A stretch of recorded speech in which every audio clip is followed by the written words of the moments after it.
Hey ballers, it's Matt with Olympus Reptiles, trying to remember to get that intro right. And today, this is a video we're going to do on requests. We've had multiple requests for this. We've kind of touched on it before, but that was like a long time ago when most of you weren't watching us. And as I've learned through YouTube, nobody wants to go to the search bar and find old videos. So here we are, going to talk about it again, and that is marketing. And I think one of the biggest fears, and I know it was a big fear for me, I don't know if Kurt felt this or not, but I did, was, okay, I had my first few sets of eggs. I'm like, yeah, baby, I'm going to have baby snakes. I'm rocking it, rolling it. And I'm like, how am I going to sell them? What if I can't sell them? That thought hadn't dawned on me yet. Well, what am I going to do? What if I can't sell them? When you had a couple clutches, it wasn't so bad. But you still got to market yourself. If you just have baby snakes and go, well, they're for sale, and you wait, and nobody buys them, it's cringy, right?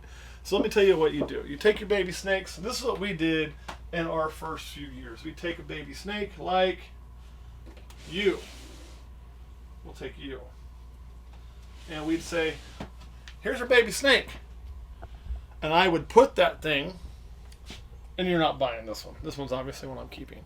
But I would market that snake by putting it everywhere. I would put it in Facebook, on multiple Facebook groups, for sale groups. There's a reptile group, a local for sale group, my personal business page. I had about 7 or 8 places I was putting that, and I was putting those baby snakes every day with an availability list. And then I would also use everybody's favorite market, Craigslist. Because Facebook will get pissy with animal sales now. They didn't used to, but they do it anyway. The worst they're going to do is ban you for a day. Screw them. Post it on Facebook. Post it on Craigslist. And you got to work. When you're small and you're new, man, you got to work to sell those animals. And then 2, had a fly in here, you got to plan for a reptile show. And even if you're only taking a display or a bunch of deli cups or whatnot, I want you to think about it. If you can get one table at a reptile show and you can take 15 or 20 animals, your table's going to cost you $100. If you live close by the reptile show, it won't cost you too much to get there. And you're going to at least get seen by people. You're going to give your business card out. People are going to learn who you are. And as you have more and more animals, you'll likely sell more. Those first few shows, man, you may do really good. You may sell a couple grand in animals. You may not. You may pay for your table. You may not. I would consider coming home from a reptile show with any money in my pocket in the first few times a win. I wasn't looking to have $2,000 in sales. I was more looking to cover my cost and go meet people and get my name out there and show off my animals and engage and talk with people and let them come be customers later. And that happens, especially from our local show here and from Kansas City. We did it at both those places. I guess the point I'm going to make is to market, though, what you're really selling is you're not selling this, okay? You're not selling this. Well, that one will sell itself. Let me get you something that's more like what I'm talking about here. Because that snake, that one, you are marketing yourself. Here you go, little one. This, okay, you're not selling this. This is what's on your table. And that is a really high contrast, nice albino. This is what's on your table. This is what you're selling. This is a product that you're trying to put in somebody's hand, right? But are you really selling that?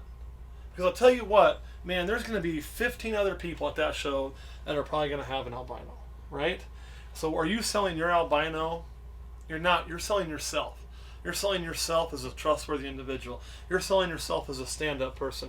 You're selling yourself as somebody that cares about your animals. You're selling yourself as somebody that cares about your customers. You're selling yourself as somebody who's going to go on past this point and continue to do good things for them. I'll give you an example. This is a sheet I screwed up so I can use it. This is our sales sheet. Make something like this. Hell, steal it from me. I don't care, because it's just good business sense. And what this is you can see now, whoop, all those numbers are changing. Don't call those numbers. We're going to actually have work phone numbers now. Got a business phone. I'm pretty excited. We have our website, which we don't ever use anymore, our Facebook, our email, which we do use, what the animal is, the pairing, little care sheet, everything on there, contact information for us, and what the snake is believed to be. And here's the cool thing. When you do something like this from a marketing standpoint, you instantaneously make people feel at ease, okay?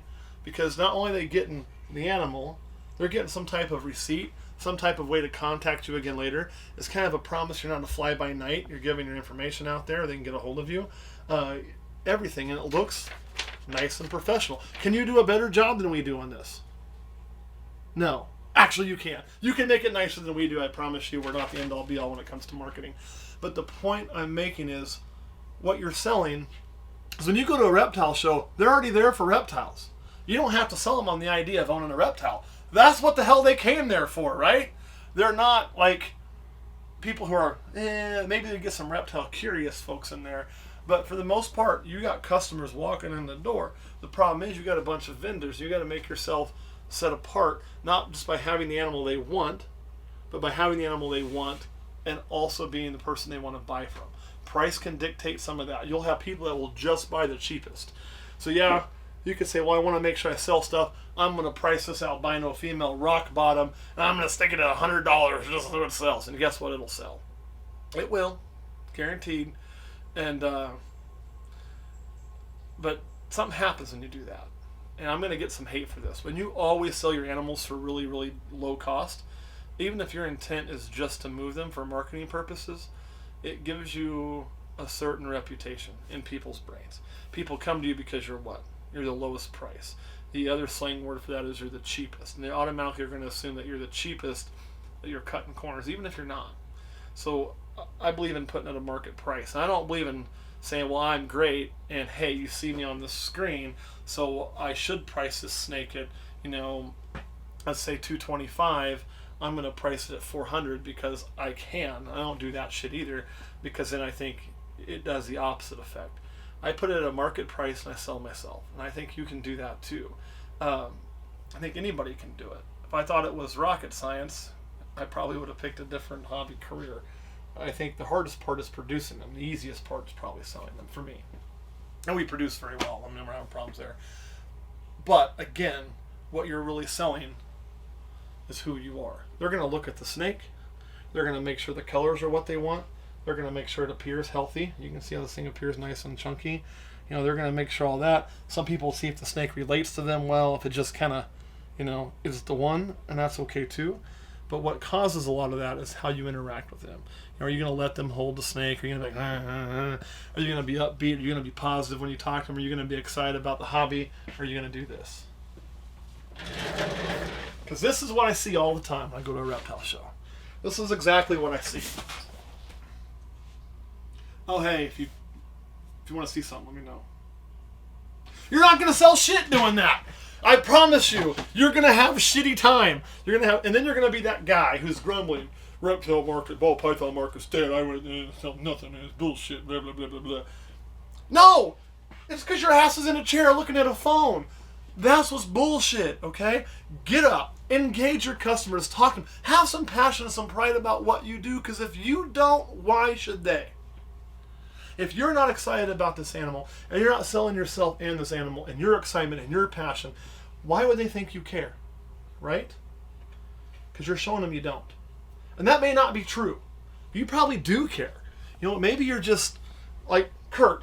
I'm going to pick on my buddy Kurt who's running the camera. Kurt, do you like selling stuff to people? No. So what would you prefer to do? Would you prefer to be just what I showed? I prefer to sell something online where I don't have to talk to them. Right.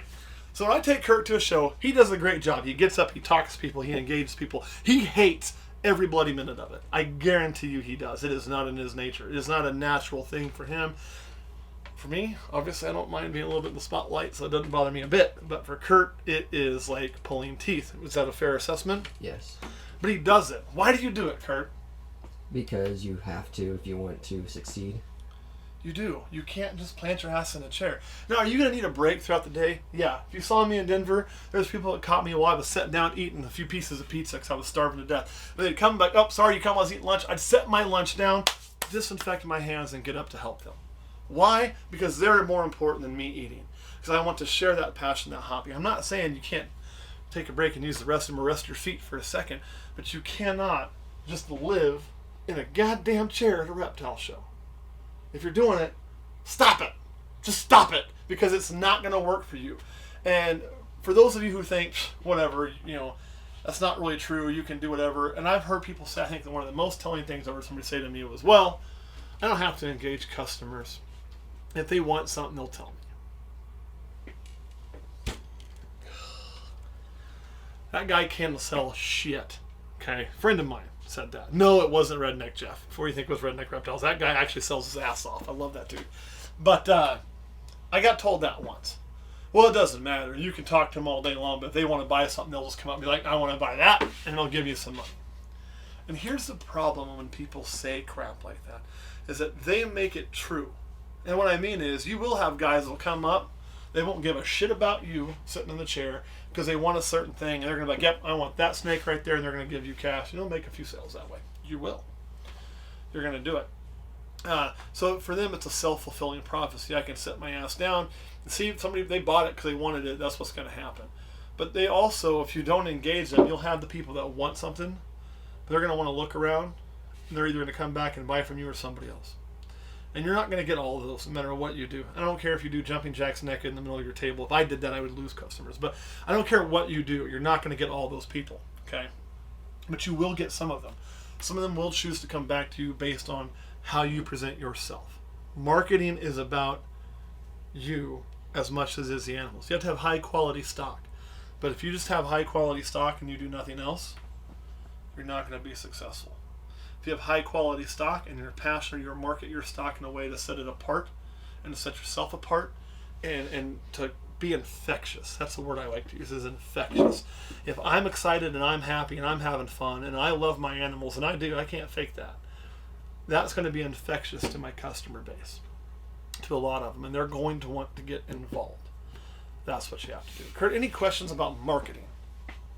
Just like I think it's changed recently. Like social media is a big part, and there's multiple ways to like get out there on social media. Absolutely. Too. Oh yeah, I should touch on what you're right. Social media is king. You got to have a Facebook page. You got to probably have an Instagram, and I know we suck at that. I keep yelling at the camera guy because the one social media he does say, "Oh, everybody should comment. Please post some pictures, Kurt." Maybe we'll get him to fucking start doing it a little bit more. So you got to have an Instagram. You got to have a Facebook. You know, do on YouTube if you're comfortable with videos, can't hurt, although it's a pretty saturated market, but give it a shot. You may get lucky like we did. All of those things to get your name out there. And understand, too, it doesn't need to get huge. Like, we've been really lucky to get to the size we are. When we first started YouTube, we never dreamed it'd get to the size it is, and now we have aspirations for it to continue to grow, but I think that's a natural progression. Everybody wants it to continue to grow. Our thought was, if we could just get it where when people come to a show, maybe they've ran across one of our videos at some point. They probably don't know who we are, but just get that little bit of a look, like, that guy looks familiar. Or, you know, just that little bit of familiarity would help us get that little edge you need sometimes to make that sale. That's really why we started YouTube. It was just to have another avenue for people to see us and get our name out there. We never expected the success it's been. So definitely social media. You know, and for those of you who know me, most of our animals literally sell through our social media. They sell through our Patreon, which is another form of like a subscription social media that's spun off of our YouTube. So like, it is extremely important to market your animals through social media. Even if you're not making sales through it, you got to post, you got to put yourself out there. You got to try to get your name to be just not necessarily recognized like BHB Reptiles or, you know, Justin Koblika Reptiles or something like that on that scale, but just where it's in the back of the mind, oh, I think I've heard of that guy before, or I think I've seen something from that guy before, or I know that's familiar for some reason. And that little bit can be a hell of an edge when it comes to making a sale versus being completely 100% unknown. So definitely put some content out there on some way, shape, or form. Okay, Kurt, anything else before we get off of here? Nope.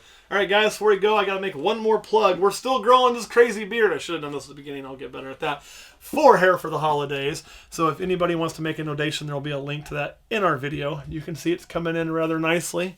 And we'll be doing that for all of November. Of course, every penny we actually get will go directly to the charity, which will provide kids in Riley County a Christmas otherwise wouldn't have one.